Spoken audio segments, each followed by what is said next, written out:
오늘 우리가 읽은 이 히브리서는 쓰여진 이유가 있습니다.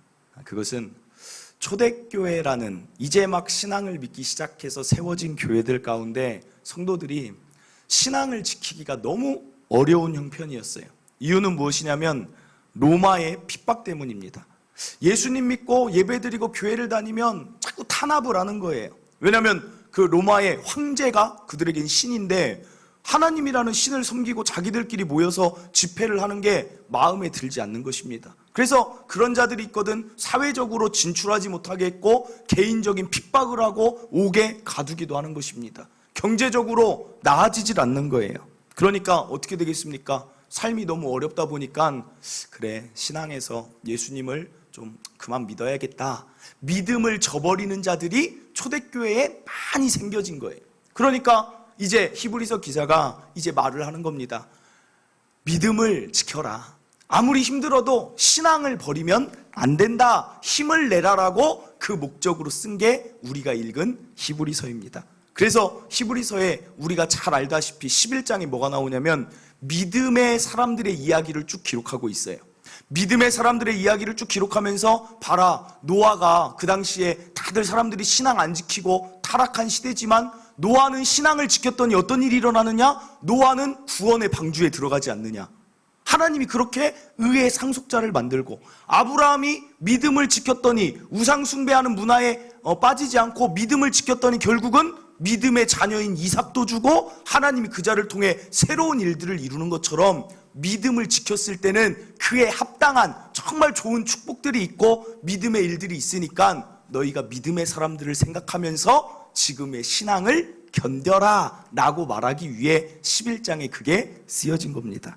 그래서 오늘 12장 우리 1절 봤지만 그게 다시 요약하는 거예요. 12장 1절 보니까 이러므로 우리에게 구름같이 둘러싼 그런 믿음의 증인들이 있으니까 너희들 지금 무거운 것, 모든 무거운 것 있는 줄 안다. 그러나 얽매이기 쉬운 죄, 하나님 저버리고 싶은 그 죄들 이제 버리고 인내하자. 우리 앞에 있는 믿음의 경주 끝까지 우리 해보자 라고 지금 말하는 것입니다. 그리고 즉 1절에서 무엇입니까? 믿음의 사람들이 너희의 기준이 되길 바란다 라고 이야기를 하면서 여기서 멈추지 않고 이제 2절에서 또 하나의 기준을 제시하는데 그게 뭐냐면 믿음의 주요 또 온전하게 하시는 이인 예수를 바라보자라고 말하고 있습니다.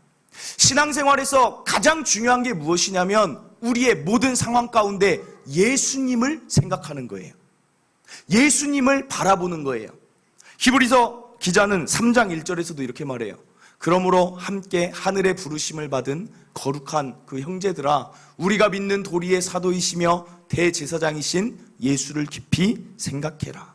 너희들 신앙이 아무리 어렵지만 예수님 생각해봐라. 예수님이 하나님 그 명령 지키려고 신이 인간이 돼서 내려온 걸 한번 생각해봐라.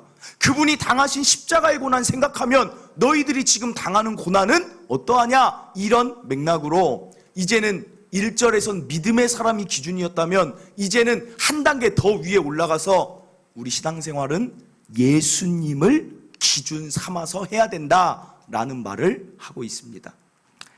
사람에게는 각각의 기준이 있어요. 각각의 세운 기준에 따라 사람의 삶의 모습이 달라집니다. 제가 고등학교 때나 중학교 때 궁금했던 게 하나 있어요. 어떤 게 궁금했냐면 공부를 똑같이 하잖아요. 학교 똑같아요. 선생님 똑같아요. 수학 가르치는 선생님 똑같아요. 교과서 똑같아요. 그런데 등수가 다르다는 거예요. 그런데 그 등수가 비슷해요. 늘 1등하는 애가 1등하고 10등하는 애는 10등해요. 똑같은 학교, 똑같은 교과서, 똑같은 공부 과목인데 왜 그게 차이가 납니까? 등수가? 물론 머리의 차이도 있고 IQ의 차이도 있고 보충학습, 과외 받는 차이도 있지만 제가 볼 때는 무엇이 차이예요? 기준이 차이예요. 기준. 어떤 자는 기준을 세워요. 나는 우리 반에서 10등이면 나는 괜찮아. 그러면 그 자는 10등의 기준 때문에 자기가 그만큼 공부를 하는 거예요. 그런데 어떤 자는 나는 1등 하고 싶어 라고 기준을 세우면 어떻게 돼요? 1등을 하기 위해서 살아가는 거예요. 기준을 어디에 두느냐에 따라 다르다는 거예요. 제가 그때 학교 다니면서 참 참 기준을 잘못 세운 애들이 있다. 지금 이 말씀 준비하면서 생각나는 두 인물이 있었어요. 그 아이들은 늘 경쟁을 합니다. 무슨 경쟁을 해요? 꼴찌만은 하지 않겠다. 그 47등하고 48등이 늘 피 터지게 싸워요. 서로 성적을 우리 땐 붙였어요. 칠판에다. 그러면 막 그 아이들이 가장 먼저 뛰어나가요. 모든 아이들이 의아해해요. 쟤들은 왜 저러지? 뭐예요? 확인하는 게 내가 48등인지 내가 47등인지. 그래서 47등이 그거 되면 이제 막 속상해요. 내가 쟤보다도 못하다니 막 하면서. 그러면서 그 꼴등 경쟁한 애가 자잖아요. 그러면 보다가 나도 자야지 하고 자요. 그리고 걔가 공부한다. 공부하는지 안 하는지 몰라요. 책만 펴고 있어도 하면서 책을 펴고 있어요. 둘이 엎치락뒤치락 하는데 그게 이제 우리 반의 관심사였어요. 야, 이번에 누가 쟤네 둘 중에 누가 이겼을까? 라고 이제 생각을 하는데, 생각해 보세요. 기준을 조금만, 그래. 우리가 그때 48명이었어요, 한 반에. 40등만 했으면 얘는 그냥 제쳐지고 이길 만큼 공부를 하지 않았겠습니까? 사랑하는 성도 여러분, 제가 운동선수 이야기를 많이 해요. 그 이유는 운동선수의 그 모습은 노력한 모습이 결과로 성적으로 드러나기 때문에 예를 드는 건데, 구자철이라는 축구선수 아시죠? 우리나라 국가대표 주장도 했던 분인데 그 선수가 독일에서 오랫동안 주전으로 뛰었어요. 그리고 국가대표 완장을 찼잖아요. 그 11명 중에 대표로 주장 완장을 찬 사람이에요. 그런데 이 사람에 대한 인터뷰를 하는 그런 프로그램을 봤는데, 저는 꼭 그런 다큐나 어떤 사람에 대한 인터뷰 이런 게 있으면 꼭 봐요. 이 사람이 어떻게 성장을 했는지 그걸 보면서 배울 게 있으면 배우기 위해서 보는데, 봤더니 고등학교 시절 감독이 인터뷰를 하는데 이렇게 이야기를 해요. 구자철 선수가 참 기본기가 좋고 그랬지만 솔직한 말로는 이렇게까지 뛰어나게 잘할지는 몰랐다는 거예요. 독일에 그 쟁쟁한 선수가 많은데 독일에서 주전으로 그렇게 오래 활약한다는 거 대단한 거 아닙니까? 그냥 국내에서 있을 줄 알았는데 너무나 잘하고 국가대표 주장까지 할지는 몰랐다는 얘기를 하는 거예요. 그러니까 이거를 갖다가 구자철 선수한테 가서 고등학교 때 시절 감독이 당신의 실력이 지금 수준은 아니었다고 이렇게 얘기하는데 어떻게 생각하세요? 이렇게 물어보니까 구자철 선수가 인정을 하는 거예요. 맞아요. 저는 그렇게 뛰어난 사람은 아니었는데, 그러나 저에게는 이렇게 얘기를 해요. 기준이 있었습니다. 그래요. 나에게 기준이 있었는데 그건 뭐냐면, 내가 지금 국내에 있지만 나의 기준은 세계적인 선수들이 언제나 나의 기준이었다는 거예요.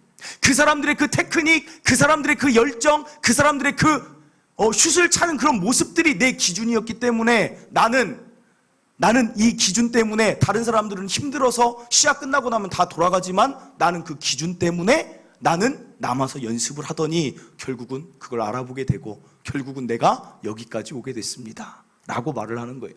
사랑하는 성도 여러분, 기준을 세우면 그 기준에 따라 사람의 삶이 결정되어지고 만들어지고 따라간다는 거예요. 그러면 마찬가지입니다. 신앙도 마찬가지다는 거예요.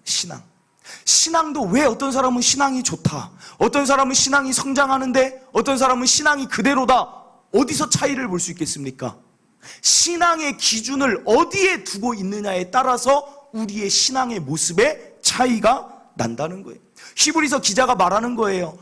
신앙을 버리려고 하는 자들에게 말하는 거예요. 야, 왜 너희들 신앙을 버리냐? 이렇게 높은 신앙의 기준을 가졌던 사람들을 보고 믿음의 사람들을 따라가 봐라. 그리고 최종적인 기준을 예수님으로 잡아봐라. 예수님의 그 순종, 예수님의 그 열정, 예수님의 그 헌신, 예수님을 기준 삼으면 좋겠다라고 제시를 하는 겁니다. 오늘 이 말씀을 왜 전하는가?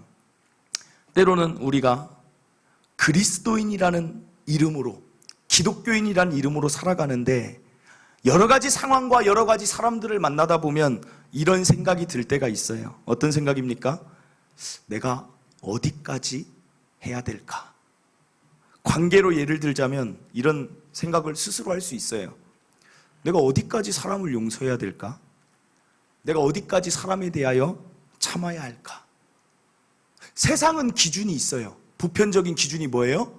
참을인 3번이면 살인을 면한다. 3번 정도 참아야지. 그런데 어떤 사람은 여기서 한 단계 더 나아가요. 어떻게 나아갑니까? 3번 참으면 호구된다. 절대로 3번 참으면 안 된다 이 말이죠. 그냥 뭐라고 할 때 바로 싸붙여야 된다. 뭐 이런 사람도 있어요. 세상의 기준은 그렇지만 그리스도인의 기준은 뭐냐 그거예요. 그리스도인이 뭡니까? 예수님 따라가는 자잖아요. 기준이 어디에 있어야 돼요? 예수님이 어떻게 하셨는지, 예수를 바라보라, 예수를 깊이 생각하라, 예수님이 어떻게 살았는지를 생각하라는 거예요. 내가 이 사람 어디까지 용서해야 될까? 라고 내 기준을 정하는 게 아니에요. 나는 살아보니까 사람은 한 3번 정도 용서하고 나머지는 끝이야가 아니라 예수님이 어떻게 했는가? 그게 그리스도인 아닙니까? 그게 그리스도인 따라가는 자, 그리스도 닮은 자 아니겠습니까? 용서에 우리에게 주신 기준이 어딥니까? 저는 이걸 볼 때마다 왜 베드로가 굳이 물어봤을까? 도대체 베드로가 이런 질문을 왜 했을까? 베드로가 예수님께 물어봅니다. 마태복음 18장 21절에. 마태복음 18장 21절에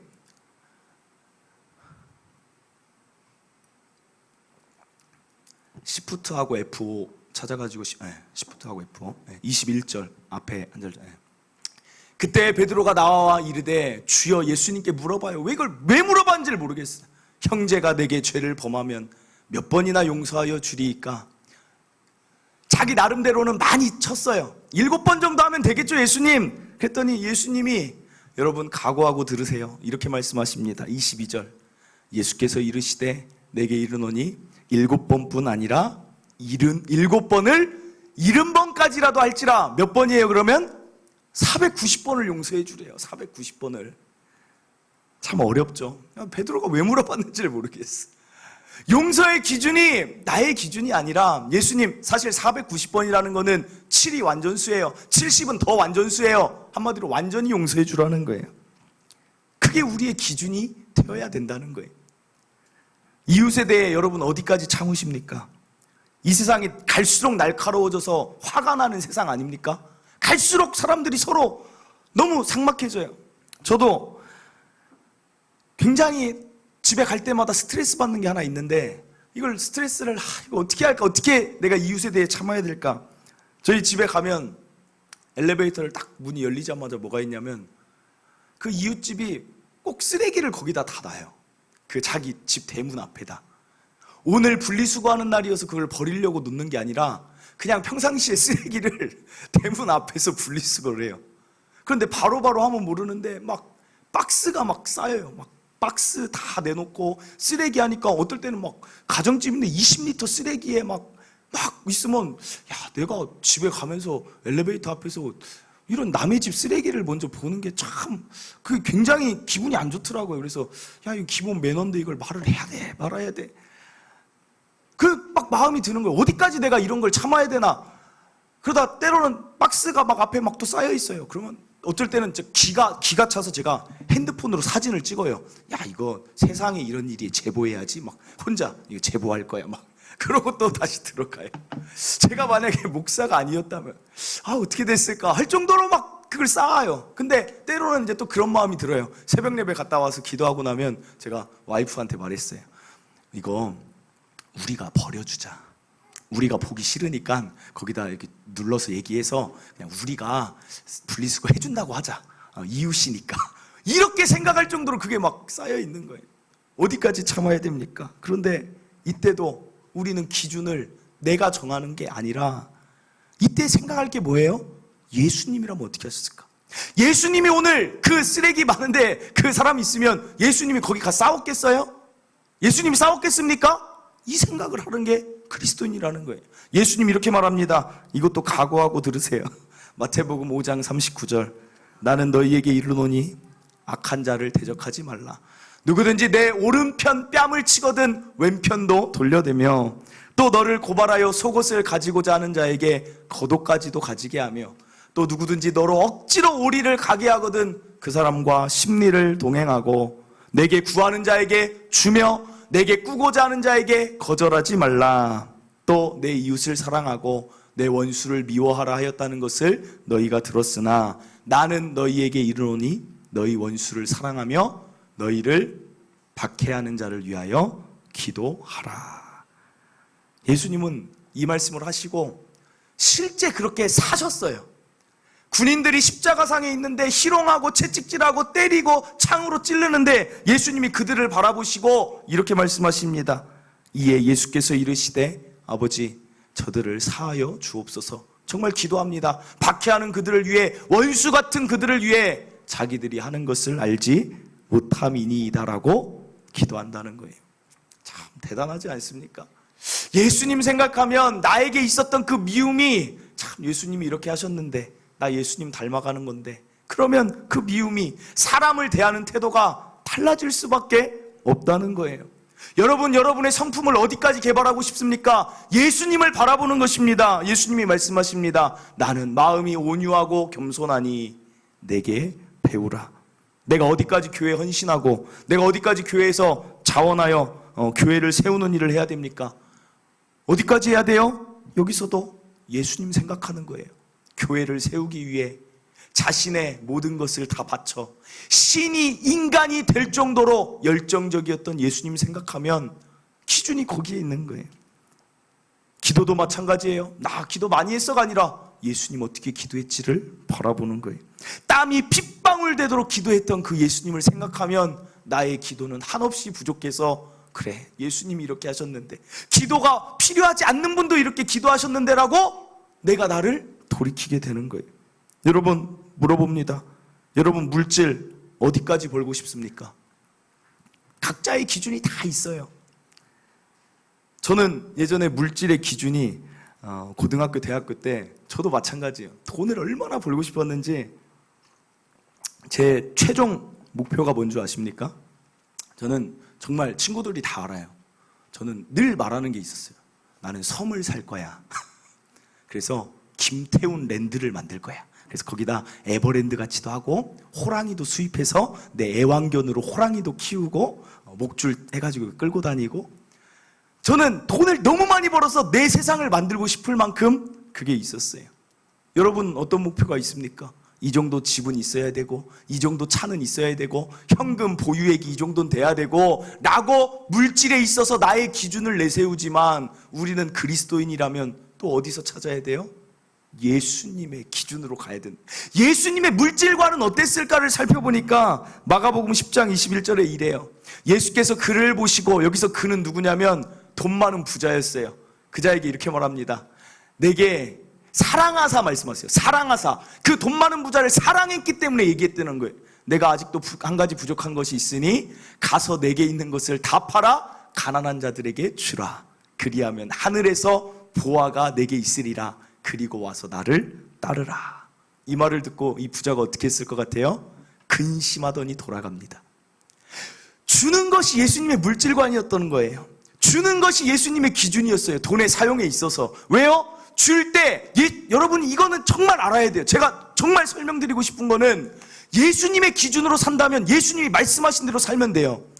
예수님의 기준은 주라는 거예요. 주면 그럼 당장 여기서 생각하는 분들이 있을 거예요. 근심 많은 부자처럼 이 말씀 들으면서 그럼 나는 뭐 먹고 살지? 그 생각 할 수 있어요. 그러나 일단 주라는 거예요. 그러면 그 다음에 어떤 말씀이 있냐? 누가복음 6장 38절 주라 그리하면 너희에게 줄 것이니 곧 후이되어 누르고 흔들어 넘치도록 하여 너희에게 안겨주리라. 너희가 헤아리는 그 헤아림으로 너희도 헤아림을 도로 받을 것이니라.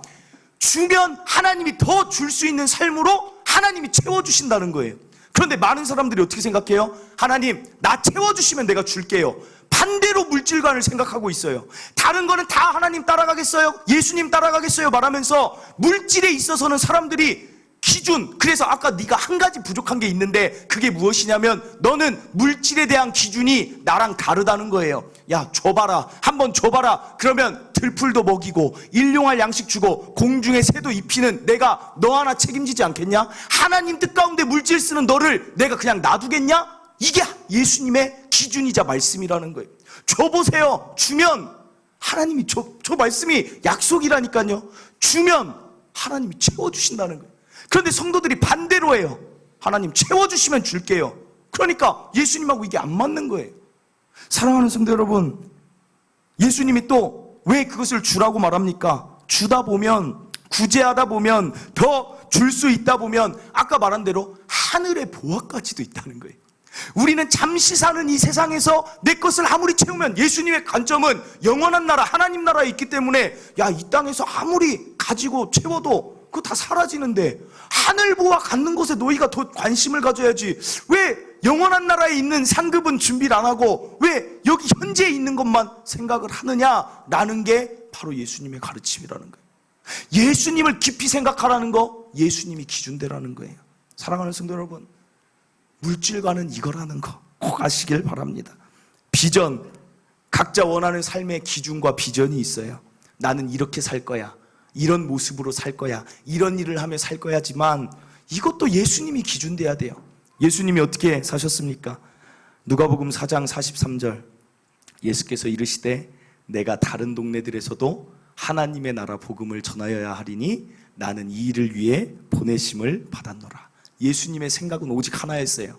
생명 주는 것. 아까 얘기한 대로 없어질 세상에 사람들이 몰입해서 사는 것보다 이 땅에서 예수님 잘 믿고 죄 문제 해결되어서 생명 얻었으면 좋겠다. 이게 예수님의 비전이었어요. 그래서 삭개오라는 그 연약한 사람 한 명이라도 찾아가서 야, 너 지금 여기서 물질 많이 먹고 이거보다 나 잘 믿고 죄 문제 해결받고 너 하나님 나라 가서 영원히 나랑 같이 살자. 삭개오 찾아가는 거예요. 사마리아 땅 사람들이 안 가는데 예수님은 거기 가서 야, 우리 생명 얻는 일 하자. 너 예수님 믿고 하나님 나라, 영원한 나라 상속받아라.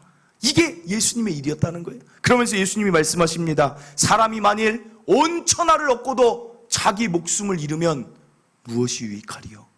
이 땅 거 다 가져도 내 영혼 구원을 받지 못하면 그 삶은 아무것도 아니라는 말씀을 하셔서 이 동네 가서 전하고 저 동네 가서 생명 얻는 하나님 나라를 너희가 소유하는 게 1번이다를 외치는 게 예수님의 일이었다는 거예요. 어제 제가 아는 항상 기도하고 항상 이자가 교회 나왔으면 좋겠다 하는 저의 그 전도의 목표인 그 동생, 친구라고 할게요. 친구가 어제 연락이 오더니 찾아왔어요. 찾아오더니 와이프랑 같이 이렇게 왔는데 와서 와이프가 임신했대요. 그래서 10주 됐는데 기도해 달래요. 그래서 제가 이제 기도도 해주고 그런데 그 와이프가 이제 말을 하는 거예요. 자기가 아기를 원래 신앙생활 했던 자들인데 아기를 갖다 보니까 교회를 다니고 다시 다녀야겠다는 생각이 들어서 여기 교회로 제가 다니겠습니다. 그러는 거예요. 그 와이프가. 그래서 야, 할렐루야다. 그래서 그럼 언제부터 뭐 이번 주부터 나오냐고 이렇게 물어봤더니 뭐라고 하냐면 내년 10월부터 나오겠대요. 그래서 아니 올해 10월도 아니고 내년 10월부터 왜 내년 10월이냐고 했더니 이쪽으로 뭐 공공 분양을 받았는데 그게 내년 10월 입주래요. 그래서 좀 멀긴 하지만 가끔이라도 나와라 했는데 기도해달라고 하는데 갑자기 이제 남자 제 후배이자 그 친구가 그래요. 아, 근데 목사님이 기도해도 기도빨이 안 먹힐 거야. 왜냐하면 우리가 하나님 앞에 잘 안 나왔기 때문에 우리 기도 안 들어주실 거야. 그런 얘기를 하더라고요. 그래서 아니다. 하나님은 너를 떠난 적이 한 번도 없다. 네가 하나님을 떠나 있는 거지 하나님은 너를 안 떠나. 하나님은 너를 여전히 사랑하시고 하나님은 너를 너무나 축복하시고 이 자녀도 이 생명도 너무 축복하셔. 그러니까 그런 걱정하지 말고 다시 돌아오면 되는 거니까 그런 생각하지 마. 그러면서 이제 식사도 하고 밥도 사주고 그러고 이제 보냈는데 내년 10월에 올 것 같아요. 가는 분위기가. 갈 때까지 제가 이번 주 막 계속 했는데 안 먹히더라고요. 그래서 그렇지만 무슨 말입니까? 우리의 비전, 우리가 살아가는 삶의 목표, 여러분 보고 예수님의 비전, 기준을 삼으라고 해서 여러분 보고 당장 해외 나가서 선교사가 되라, 어디 가서 갑자기 전도를 하루에 4시간, 5시간 해라라는 말이 아니에요. 여러분의 일상에서 나의 비전이 그래, 예수님 그래도 사람들이 생명 얻는 그게 제일 좋은 거겠지?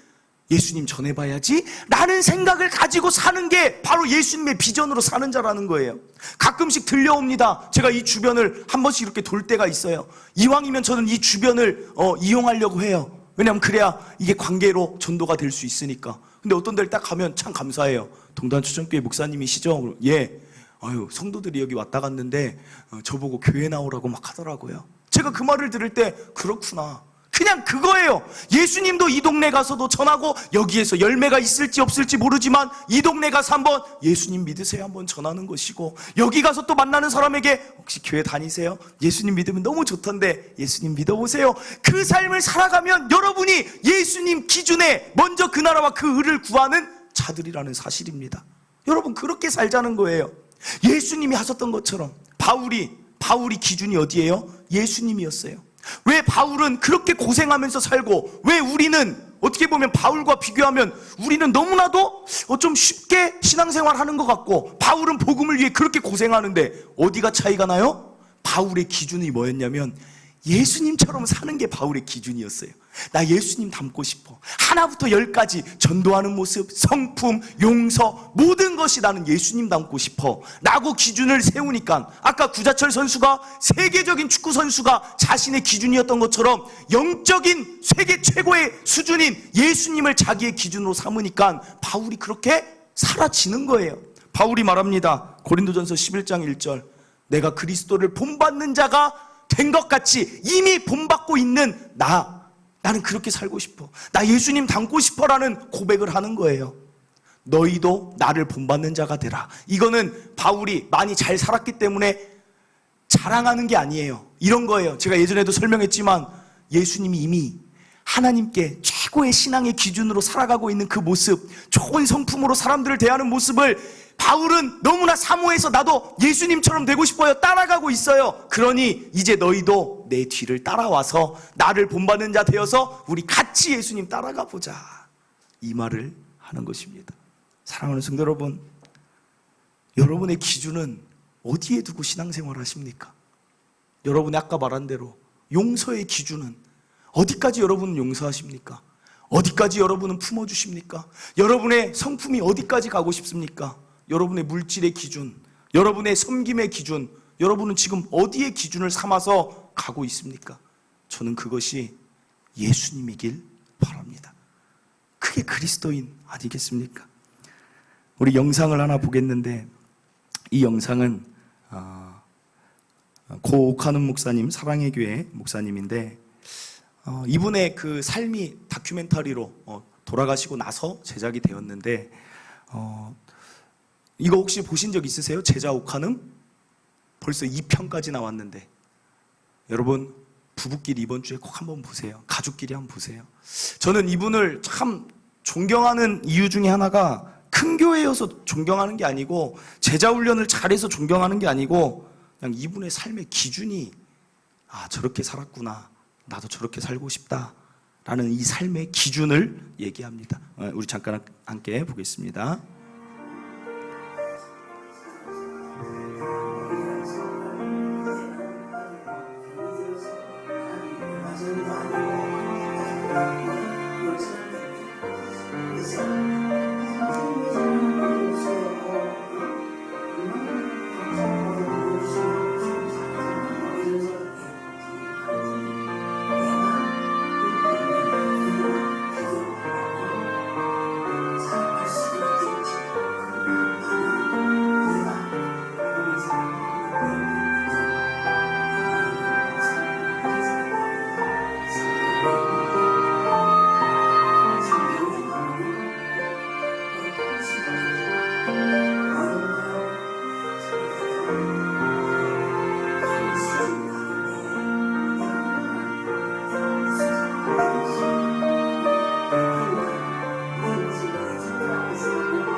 꼭 한번 보시길 바랍니다. 저는 이 영상을 저도 다큐를 한 2번 정도, 2-3번 봤는데 그냥 볼 때마다 저 말이 착 이렇게 오는 거예요. 나는 너무 부족해 라고 계속해서 얘기하면서 성경의 인물들, 바울, 그리고 성경에 있었던 그 인물들을 보면서 따라가려는, 이게 그리스도인이 아닐까. 우리는 너무 쉽게 기준을 낮추는 경향이 있어요. 아까 예수님의 그 말씀들, 박해하는 자 위에 기도해라, 용서해라, 여러분 그 말씀 보시면서 어떤 생각이 있습니까? 난 그렇게까지는 못해 라고 기준을 우리가 낮춰버린다는 거예요. 설령 그렇게 살지 못한다 할지라도 저는 기준이 낮아지지 않았으면 좋겠어요. 어떻게 해서든 내 삶의 평생에 거기까지 가기를 원하시길 바랍니다. 왜 한국 기독교인이 힘을 잃고 교회가 힘을 잃고 빛을 잃습니까? 우리가 기준을 낮췄기 때문이에요. 그리스도인이라고 하면서 그리스도인은 이런 용서가 나타나야 되고 이런 온유함이 나타나야 되고 이런 사랑과 섬김이 나타나야 되는데 우리의 기준이 너무나 낮아졌어요. 그래서 사람들이 볼 때 그리스도인이냐 나나 다를 게 뭐냐, 너의 용서의 수준이나 나의 용서의 수준 다른 게 뭐냐, 너의 물질관이나 나의 물질관, 더 채우고자 하는 물질관, 너랑 나랑 다른 게 도대체 뭐냐, 사람을 포용하는 거에 있어서 너랑 나랑 다른 게 뭐냐.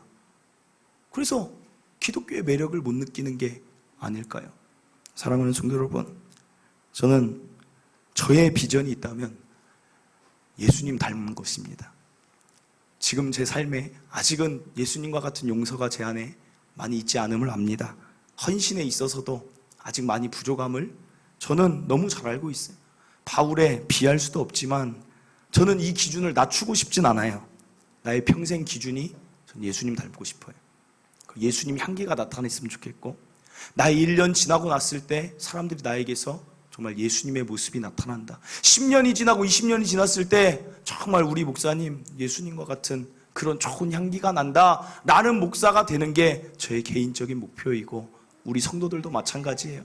여러분이 이 땅에 살아가면서 정말 그리스도인 닮아서, 그리스도를 닮아서 예수 향기가 여러분을 통하여서 진동을 했으면 좋겠어요. 여러분을 바라보는 자들이 야, 작은 예수다, 정말 이 작은 예수들, 나 예수님을 진짜 믿어보고 싶어, 이 자들과 같은 사람과처럼 살고 싶어 라는 말을 여러분의 삶 속에서 여러분을 보는 자들이 하는 그런 성도들이 되기를 간절히 바랍니다. 이 시간 우리 찬양하고 기도하길 원하는데, 이 찬양 예수 닮기를이라는 찬양입니다. 이 찬양 잘 모르시는 분들도 많을 텐데, 이 찬양의 가사가 다 오늘 말씀이에요. 정말 내 삶의 소망, 내가 바라는 것은 나 예수님 닮고 싶습니다라는 이 찬양 우리 함께 부르며 우리의 마음의 고백, 우리의 기준이 올라가는 시간이 되기를 바랍니다.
온유하시고 온유하시고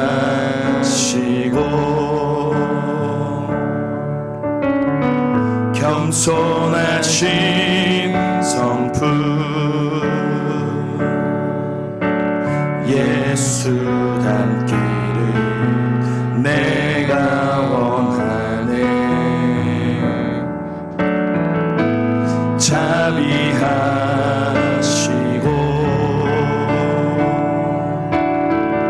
위로자 되신 주 예수 닮기를 내가 원하네. 예수 닮기를 예수 보기를 예수만 높이길 내가 원하네. 내 평생 소원 예수 닮기를 예수만 닮기를 내가 원하네. 예수 닮기를 예수 닮기를 예수 보기를 예수만 높이길 내가 원하네. 내 평생 소원 예수 닮기를 예수만 닮기를 내가. 우리 다시 한번 고백합니다. 예수 닮기를 예수 닮기를 예수 보기를 예수만 높이길 내가 원하네. 내 평생 소원 예수 닮기를 예수만 닮기를 내가 원하네. 우리 스스로 많이 말을 합니다. 내가 어디까지 용서해야 돼, 내가 어디까지 사람들을 품어야 돼, 내가 교회에서 어디까지 헌신해야 되고, 내가 어디까지 신앙생활 해야 돼, 어디까지 내 성격을 죽여야 해. 그러나 우리의 정체성을 잃지 않길 바랍니다. 우리는 그리스도인이에요. 그리스도를 따라가는 자입니다. 예수님을 생각해야 돼요. 예수님 어떻게 하셨지? 어제 이 찬양을 부르는데 이런 생각이 들어요. 참, 나 같은 자가 예수님을 닮아가는 것이, 나같이 이렇게 부족한 자가 예수님을 닮아간다고 고백해도 될까 할 정도로 그분의 겸손을 묵상할 때, 그분의 온유를 묵상할 때, 그분의 사랑을 묵상할 때 너무나도 초라한 나의 모습을 발견합니다. 그럼에도 우리의 소망은 예수님 닮는 게 우리 그리스도인의 소망이고 목표이고 기준이길 바랍니다. 정말 우리 이 땅에 작은 예수 됐으면 좋겠어요. 그래서 우리를 통해서 우리의 예수의 향기 때문에 막 사람들이 생명을 얻고 하나님 나라를 얻는다면 그것만큼 가치 있고 좋은 일이 어디 있겠습니까? 내가 작은 예수가 되어야 되는 이유, 예수님을 깊이 생각해 보세요. 그분이 하신 일, 신이 인간이 돼서 하신 그 모든 일, 다 그 예수님을 생각하면서 우리의 기준을 낮추지 말고 예수님 닮아가는 것이 우리 삶의 기준과 목표가 되기를 바랍니다. 이 시간 내 수준, 내 기준을 높이겠습니다. 예수님 닮지 않은 모습 있거든, 어떻게든 예수님 닮아보도록 노력하며 일평생 예수님 따라가겠습니다 라는 그 고백들을 오늘 하나님께 드릴 때, 기준이 올라갈 때 우리 그런 삶을 살게 될 줄 믿습니다. 우리 주여 한번 외치고 말씀을 기억하면서 예수님 닮길 원합니다. 우리 기도하도록 하겠습니다. 주여